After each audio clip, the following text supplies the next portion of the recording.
Vishal, starting with you, we'll do introductions in a slightly different way. So since you understand clean tech better than everyone on this panel, so just maybe help us understand the clean tech sector a little bit, where it is today, and what do you do in that sector in that regard? Right.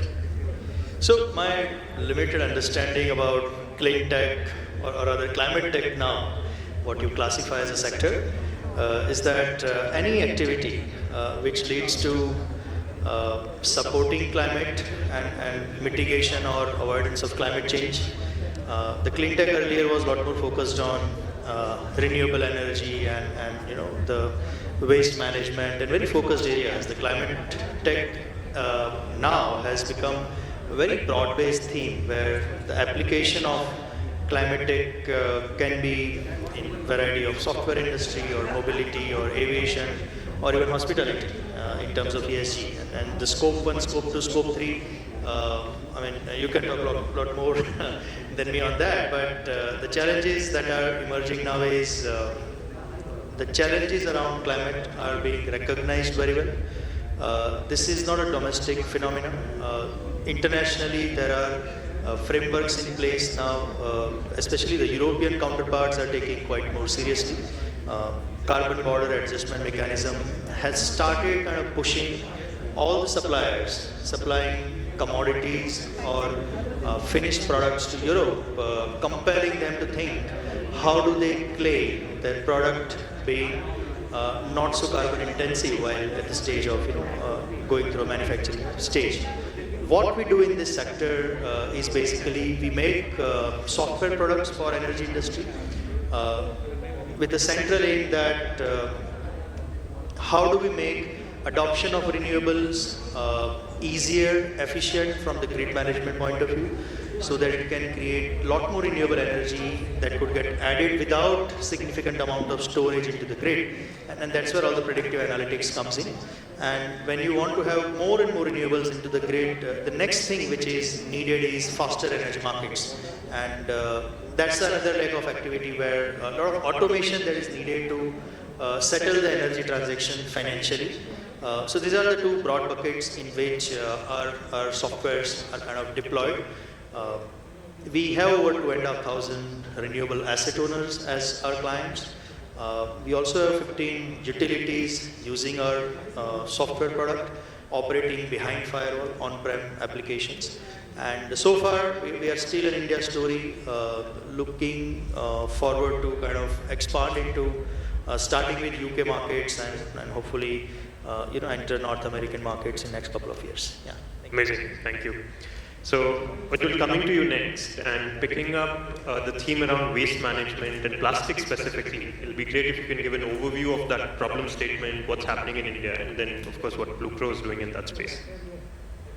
So, plastic, let's look at waste management as a sector. Waste has a lot of materials. There is plastic, paper, there is glass, metals, and all of this is thrown away in a combined manner. Today, what happens is everything either goes to a landfill or it's picked up by some waste picker somewhere along this whole value chain, and then it either gets recycled or it doesn't get recycled and just gets thrown away.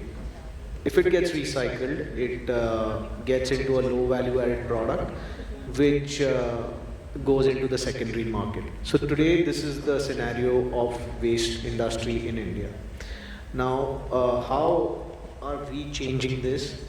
What we are doing is we are collecting specifically plastics. We are collecting it from the landfills, from houses, from different sources. We are segregating it. That is where the big part of technology comes into play, because if you have to do everything manually, the segregation will not be possible. We have few robotics that we have installed in our facilities which help us segregate the waste in a way that it can be recycled, and not just recycled but can be upcycled to a level where it can be reused into the same product or same packaging where it came from. And this is what needs to be done at a much larger scale. Today, we are doing less than 1% of the total waste in India. So that the market is pretty big, and I feel startups like ours need to get into different geographies in India. India itself is such a big market. We're not even looking at other countries, other geographies as well. And I imagine waste will only increase in India as as consumerism increases. Absolutely. Yeah, perfect. So, Jayant, over to you, and want you to really talk to us about this whole concept of green finance, sustainable finance, blended finance. There's so many finance linked to now climate and the overall net zero transition. And again, what does CKers do in that context? Sure, thanks Ankit. But first of all, I would like everyone to look towards the rear of the hall to say how a clean energy startup or climate tech startup is doing something which is circular. It says one bus equals 30 cars off the road. Now, if you just think that is sustainable transportation, right? We have 30 cars on the road, we have one bus. That's a message sitting right here in the room, telling us why sustainability is not necessarily sitting on this side of the dais. It is everywhere, right? We are, and I'm just going to take another step back and say a couple of things. We are at a time where there is a generational shift happening in how we consume and use energy. Right? This is like moving from a horse cart to a petrol car, or moving from hunter-gatherer to agriculture. It's that kind of a change. Whenever a change like this happens, right, and I'm not even saying, okay, how do we use materials, right? We're consuming earth at the rate of 2x of what the earth can produce. So there is energy, and there is materials, and there is a generational shift or a multi-generation, in fact, millennium shift happening. Whenever a shift like this happens, it does two or three things. First, there is an immense opportunities for startups to disrupt what is a product or service the consumer can consume, because the consumer is not consuming what he or she was consuming yesterday. Second, there is a significant opportunity for startups and companies to create models around demand creation and demand aggregation.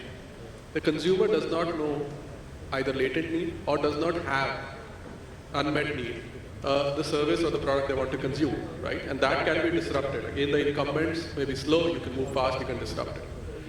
And then following on, if you're investing so much in these assets and in the material, this is the largest financing opportunity existing today in front of the financing world.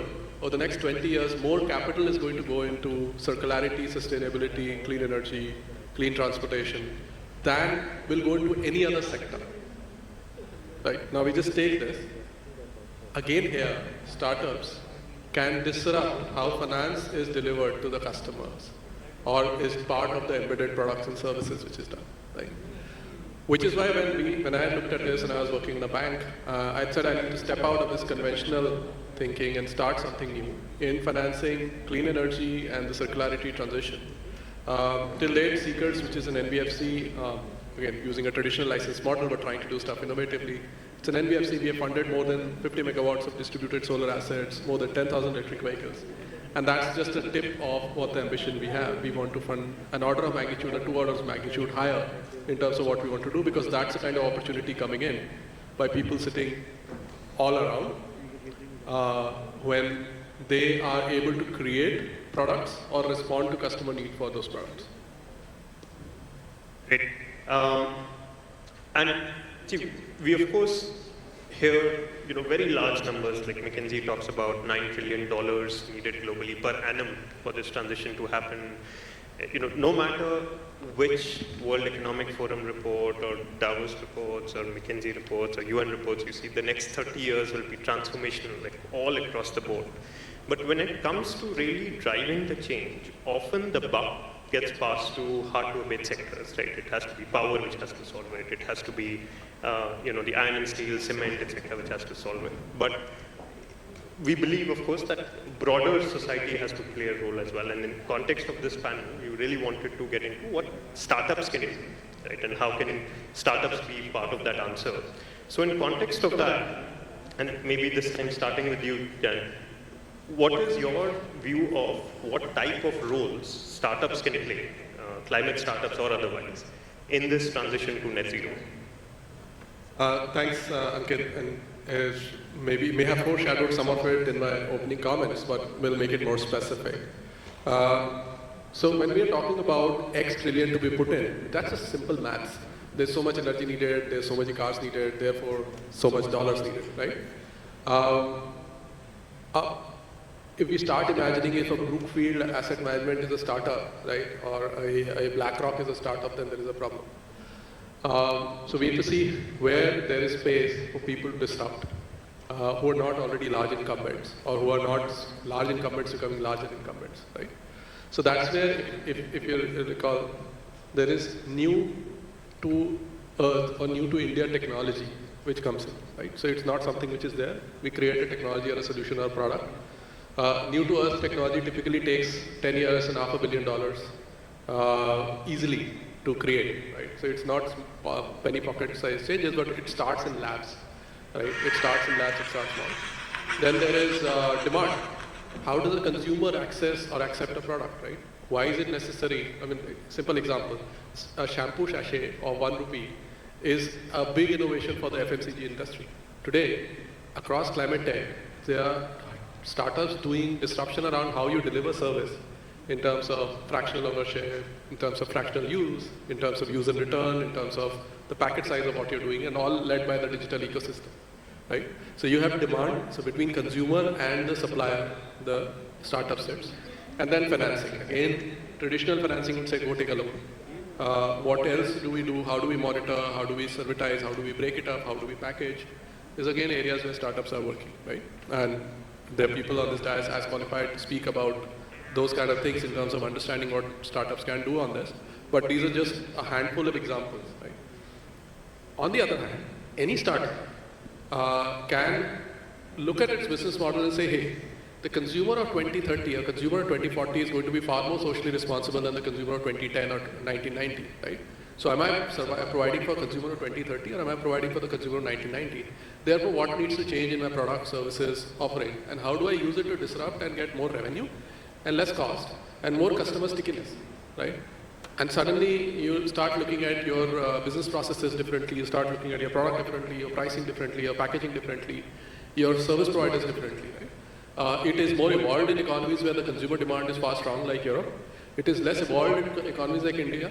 But India is such a high competition market that anything you create in India can be exported to multiple countries outside in Southeast Asia or Africa or Latin easily, because it's not like, it's set for 3x. It's not a BMW you're taking there. You're taking your local innovation out there. Great. So now moving a little bit more to product innovation, etc. So Ujwal, since you are in that market, can you share your thoughts on how startups can contribute truly through product innovation, right, and solving for product needs that this broader net zero transition requires? So in terms of product, there are two types of product that can help this net zero transition. One is digital products where you have transparency, traceability, avoiding greenwashing, all of these things that are required by brands so that the actual product, the manufactured product that they buy is something that they are clear about, that it is not greenwashed. So that's on the digital side. On the actual manufacturing side, there is a lot of disruption that is already happening where newer materials, alternative materials are coming into play, where, for example, plastic specifically, if we say recycled plastic, making products that were being made only from virgin plastic till date are being produced with recycled plastic, and the adoption of this is very, very fast, and all the brands are looking to get into this. The other part is most of the state as well as the central government have come out with laws for different types of EPR for materials. So there are EPR laws, which is extended producer responsibility for plastics, for rubber, for waste oil, for agricultural waste, all different. And we know that there are more EPR laws coming into the country, which will specifically focus on each type of material. So what that would help is, again, help in recycling. As soon as you have a market ready with products, you will see that the waste that is being littered today will start getting collected, because now there is a value to the waste that can be used in the product. Now, picking up a little bit on the theme that Jayant had also said, what challenges do you see specifically on product innovation? Because India is not a market where you have a lot of R&D dollars available, where there's a lot happening in universities, etc. And we talked about $500 million needed to really innovate. So how much of that product innovation in India that we are seeing is essentially taking technologies that exist somewhere and trying to make it work in India versus fundamentally innovating for India's needs? So every material type has a different technology. If you look at it, if you broaden your scope, and metals has been an area which India is very, very strong on from a long time. So you take any metals, you take making alloys, or you're making different kinds of materials. Specifically in the metals category, we are very, very strong at. The others like plastic, paper, rubber, waste oil, these are technologies which are still nascent to India. We have to make in India for our own type of materials that we are using, and this is an area which we will require a lot of funding to get into startups which innovate newer technologies for newer types of product. Yeah, you go. So, a couple of examples, right? If you look at the whole pharma industry, that's not created on new-to-world drugs. The Indian pharma industry has a strong domestic supplier and global supplier. It's based on taking drugs coming off patent and value engineering them down to such a level that nobody, there are like 4 or 5 countries in the world can really compete on cost to you, and making it more affordable, right? So you have a fundamental research ecosystem where I talked about the value amount of work and effort it takes. And then you have value engineering. And where India leads, not just in technology, but also in business processes around value engineering, right? So what is built in India actually survives the test of competitiveness in many parts of the world, right? And that similar thing is what we have seen for people doing. For example, we have funded heat pumps in industrial heat decarbonation. Now, if you take it as is from a European supplier, it will cost X rupees. At that X rupees, actually X euros, at that X euros, there's no ROI. We work with a Indian startup, 10 people, 15 people company. They've taken that, they've looked at what parts of it need to remain ab initio from Europe, right? Because they are needed to make sure that it works. What part of it can be value engineered here? How do I change the design so I'm able to sort of cut the buffers down to level where it is acceptable quality in India, even for the tier 1 manufacturers? And phenomenal ROI. We get 24 to 36 month ROI on these projects when they're putting in. We funded maybe half a dozen or a dozen projects in process industries, automotive industries, which have been successful. Right? So that value engineering brought and now Europe is talking heat pumps, or US is talking heat pumps. We've been funding for 3 years now, taking from the same market. Right? That value engineering suddenly then is ripe for investment to take to scale. Right? So they have done that hard work based on maybe they raised $500,000 or $1 million of seed. Now they need the money to scale, right? So that money to scale is still missing. I'm not saying it's there, it's still missing. But that is an example of value engineering, right? Another company we have funded, which is a battery maker, Exponent, they took the standard cells, and you know cells, right? So you know Exponent. So they took standard cells and they just changed the way it is being discharged, and they put the cooling in the charger, right? Broad stuff, which is public domain. And they suddenly made a 10-minute fast charge product, which is a global leading product, right? At a cost, which is an India cost, right? So they didn't create a 3x cost, they created a 1.1x or 1.2x cost, and they created this product, which can fundamentally revolutionize how fast charging works in India. That's again product innovation. Now they have not done this innovation based on raising 5 crores. They have raised much more monies, I think. They have collectively raised what, maybe 30, 40 million. But these are just a couple of examples of where there is adaptation innovation, fundamental innovation, adaptation, and then business model. I'm not talking business model right now, but I just want to talk about the process and the technology usage innovation. There is a lot of smart sitting in the country which we are having to leverage. Yeah. And picking up on that point of ROI, Vishal, there's a lot of money to be made in creating efficiencies, right? And efficiencies reduce resource usage, they optimize things, and there's a lot of willingness to pay on the industry of the consumers. And you, of course, play in the efficiency domain. Right. So can you also give us some flavor of how startups can create value, whether climate startups or other startups, in the efficiency sort of problem statement? Yes, so fantastic question. if you look at the hard-to-abate sectors, it starts with a set of hardwares, right? So you want to replace coal power plant, you need to invest a lot of capex in building solar plants and wind plants and hydro plants, right? Now there comes the opportunity in terms of, first of all, it starts with massive competition in a country like India, right? The prices for all these asset class in terms of capex has dropped to almost 75 to 85% in last decade, and battery is going through the same cycle.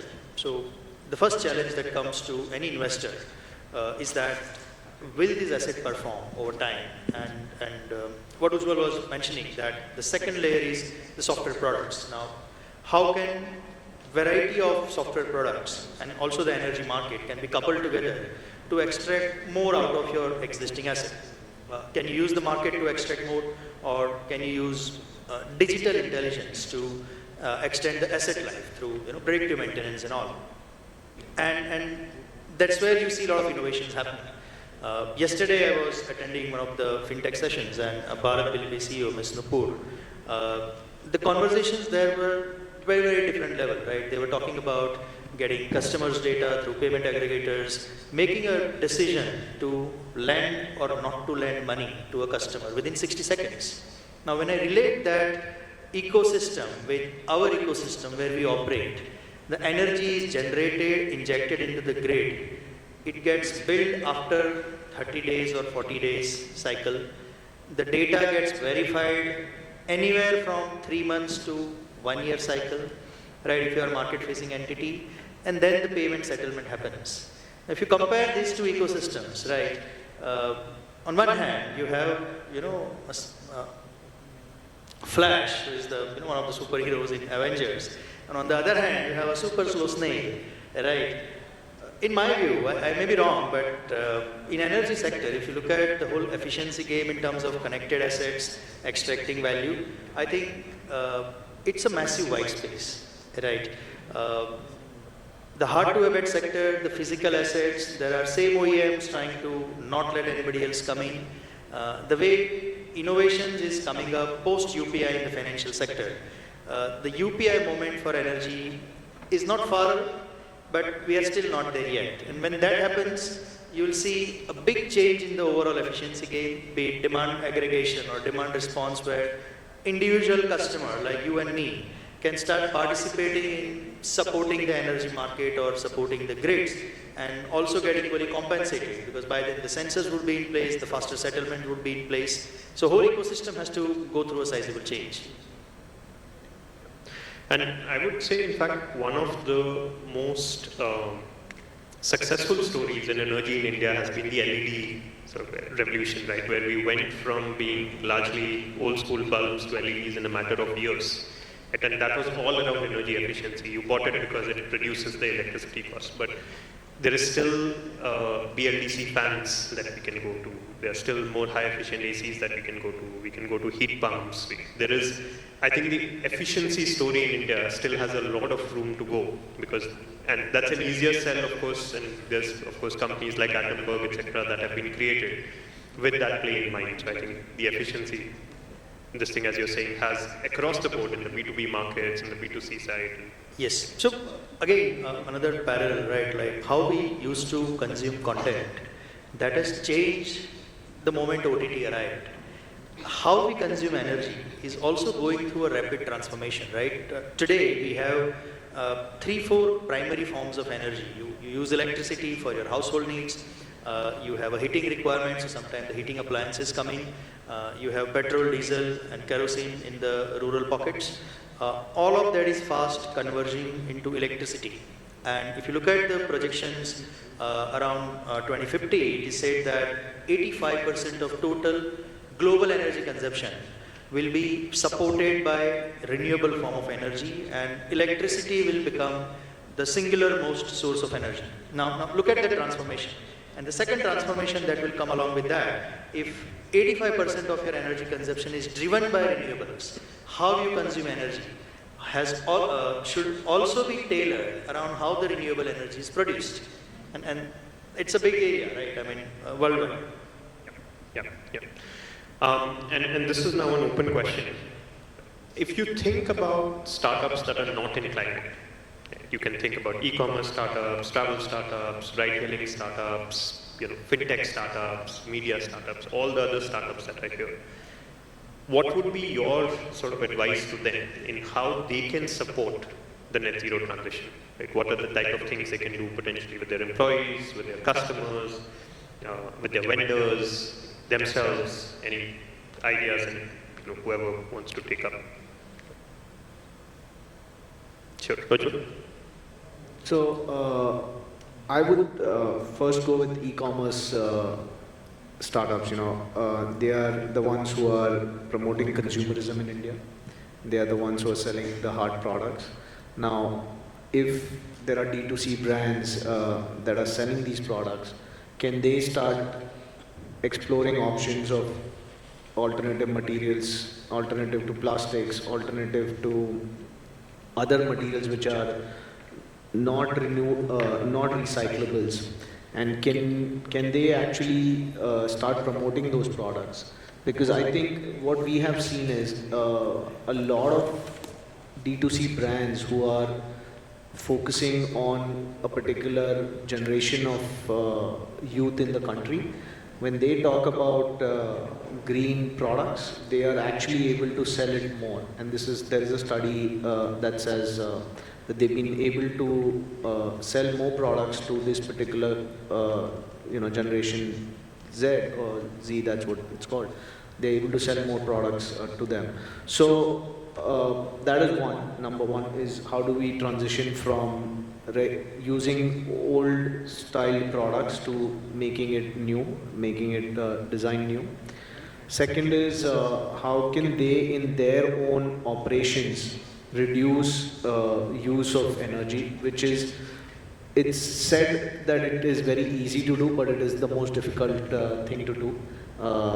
I mean, people keep saying, okay, I'll reduce scope 1, I'll reduce scope 2, I'll reduce scope 3, but it actually takes tremendous effort to do it. And that is our personal experience when you have to actually sit down on the drawing board and start seeing where it can be done. That's when ideas don't come. And so you have to actually go down and dig deeper and understand where can that be done. So these are two primary places where startups in different ecosystems can start thinking and getting into their zone. Got it. A little bit of a plug here for StepChange is if you need help reducing your scope 1, scope 2, scope 3, you can reach out to us. But you can sing a jingle of it. So, see, I think startups are change agents, no pun intended. They're change agents from two directions. One, they see something and they say, hey, can I replicate this? And they don't have to go through a multi-year committee process, etc. to offer that. Right? They can offer it immediately. Right? Second, they can bring fresh thinking, or they do bring fresh thinking to market to say, hey, why is it okay to do it this way? Right? Now, at the end of the day, they also depend on the consumer's awareness, as Ujwal talked about. So if the consumer is going to insist that my fish has to be flown in from Japan in the morning flight and reach me at 7, that's like the global 1%, top 1% consumer. Average Joe consumer is not that finicky, but then you can habituate them. Right? When plastics first came in, they were supposed to be for storing long duration products. Today they are single largest contributor to the landfill in terms of just straight to trash, right? So if you are wanting as a startup to look at your footprint and you want to sell to the customer of 2030 and 2040, you have to look at how you're doing it differently and then demand how it's done differently.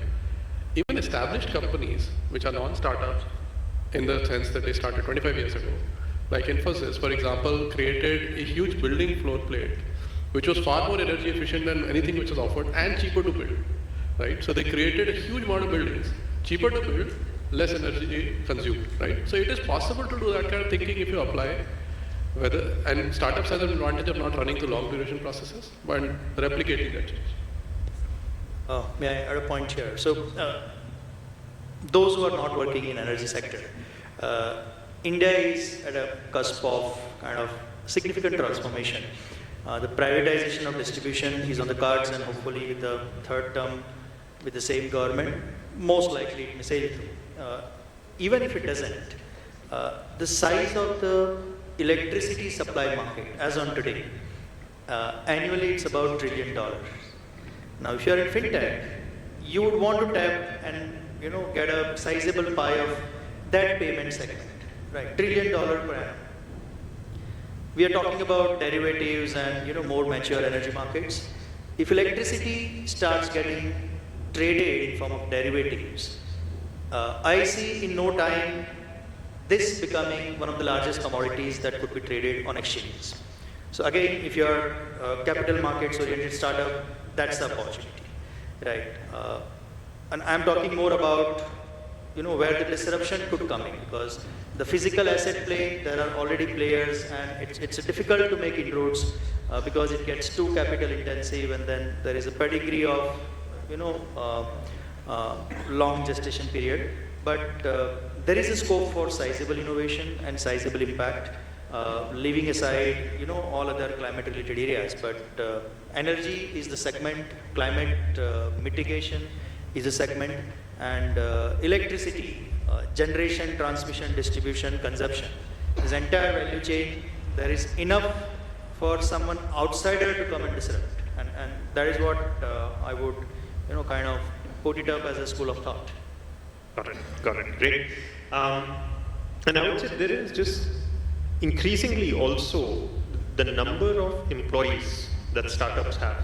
Right? If you add up all the startups in India, they hire a significant number of Indians, right? And if you start even internally, starting a behavior change around sustainability, creating awareness, their family members, and that itself can be a significant, and these are all people who are very well paid, right? They will all be in the top 10% in terms of income, and which is where most of our footprint sits as a country, right? So that also can start creating a significant change if startups start to embrace principles of sustainability. Great. So let me move on to my next question, which is about how do we create a lot more startups and how do we support a lot more startups in this space? So I'll start first with you, Jayant, and we've heard from all of you and others on the need for patient capital, need for more capital, different types of capital. So would love for you to go deeper into that. Sure. So there are two parts to it. One is ecosystem and one is financing. So about 10, 15 years ago, there was like one climate fund and one seed incubator. Today there are a lot more. And we've seen in several of the sectors what strong incubators like a BIRAC, ecosystem players like BIRAC have done in biotechnology, right? So I think there is need of support across multiple subsegments of the climate tech space for incubator accelerator ecosystem, for technology innovation, product innovation, validations, demand aggregation, and so on and so forth.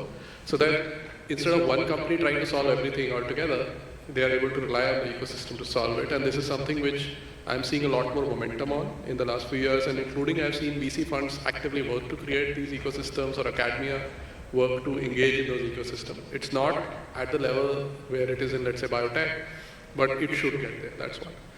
Second, what we've also been pushing for is diversification in the kind of capital, right? One size fits all capital doesn't work, right? A 5-year duration VC fund, standard collateral bank loan, these are not what are sufficient, right?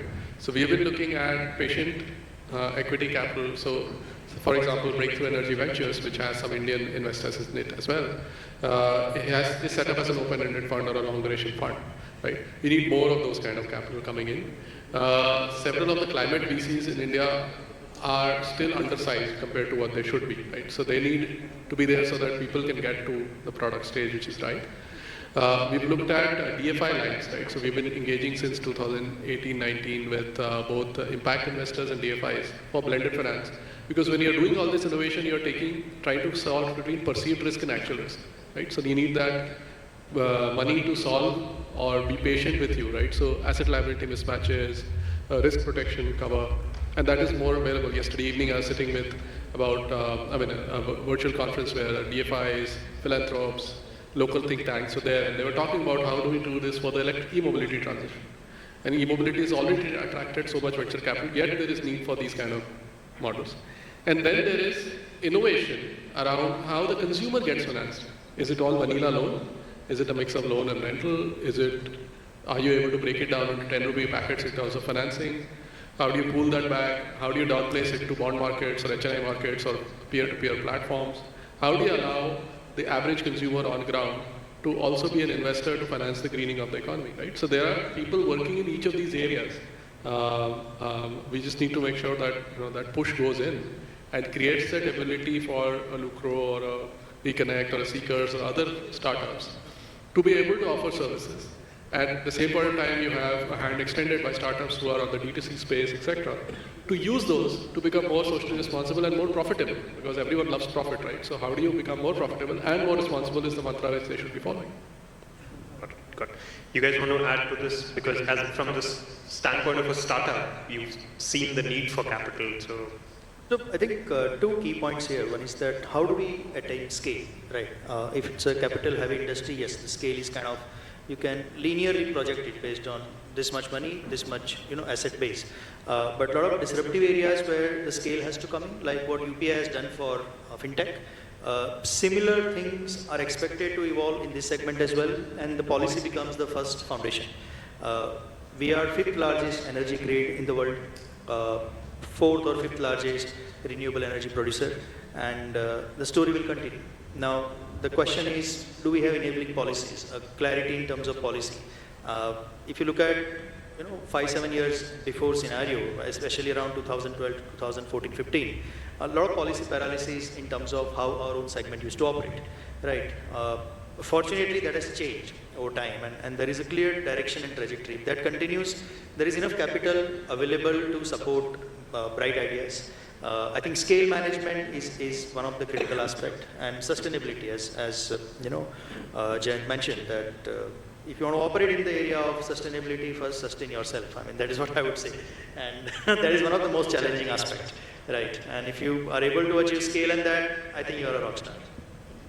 Got it. So specifically, what stage isn't enough capital for? Do you see it's early stage? Is it till the POC? Is it POC to the initial scale up, first customers? Is it scale up beyond that? And just in general, where do you find the least?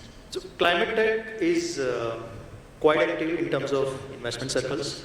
I have attended good number of investor events, and this is my own kind of understanding is there is a lot of capital available for early stage startups. Growth stage also, at least $500 million plus capital is available.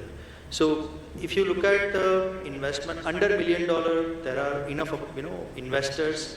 I would say there are more investors available than good quality startups in that space. I think the gap right now is between a $2.5 million to $10 million, $15 million zone.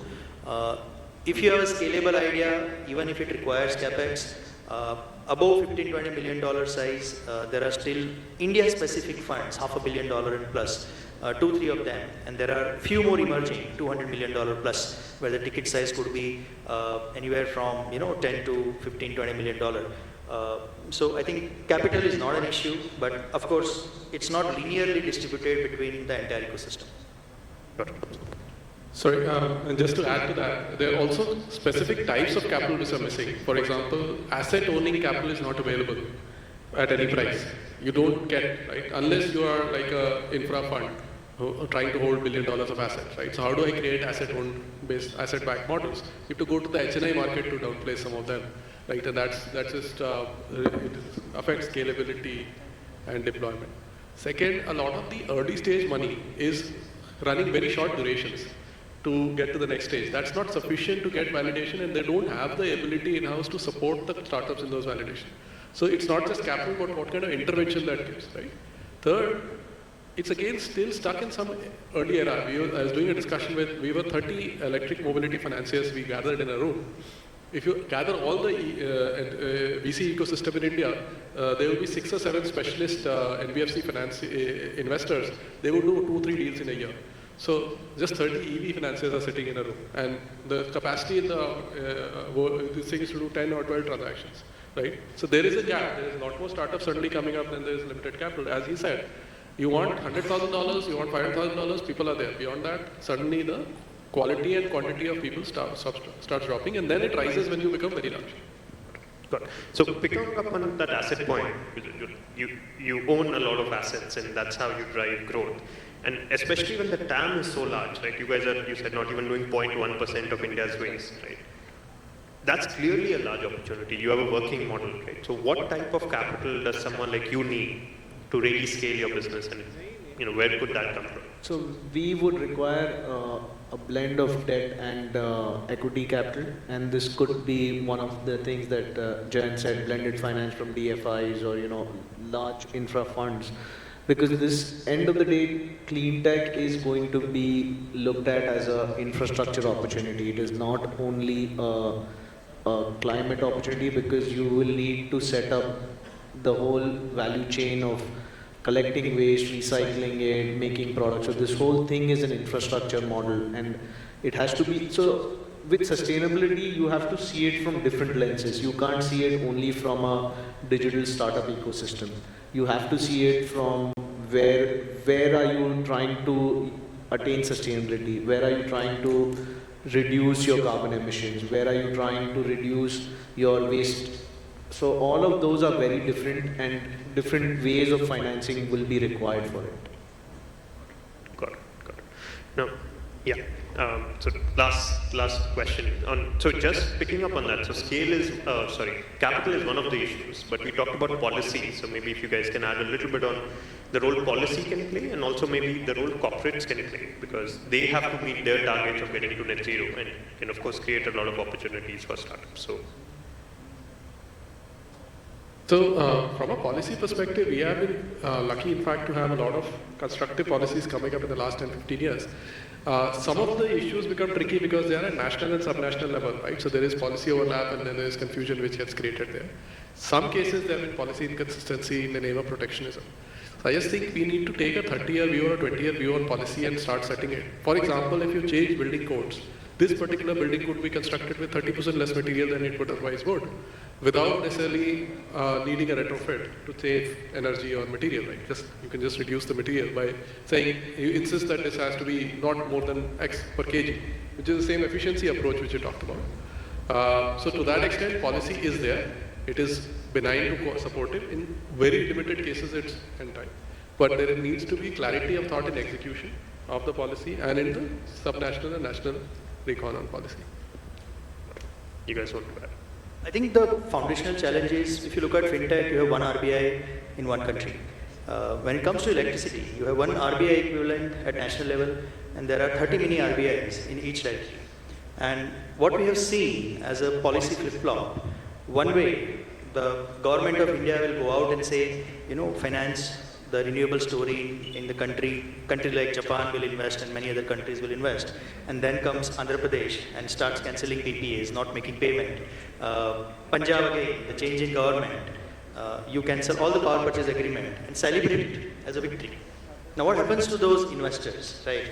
And that coherence is kind of missing, and perhaps it will continue to miss, right? And that collective kind of wisdom needs to prevail when it comes to energy as a central policy. We had Ministry of New and Renewable Energy. Luckily, they merged with the mainstream ministry, so now they're part of, but we still have separate oil and gas ministry, and then, bunch of other ministries. But when you look at energy as a holistic idea, you need a lot more coherent policies which are not cancelled at the whims and fancies of few, right? Got it.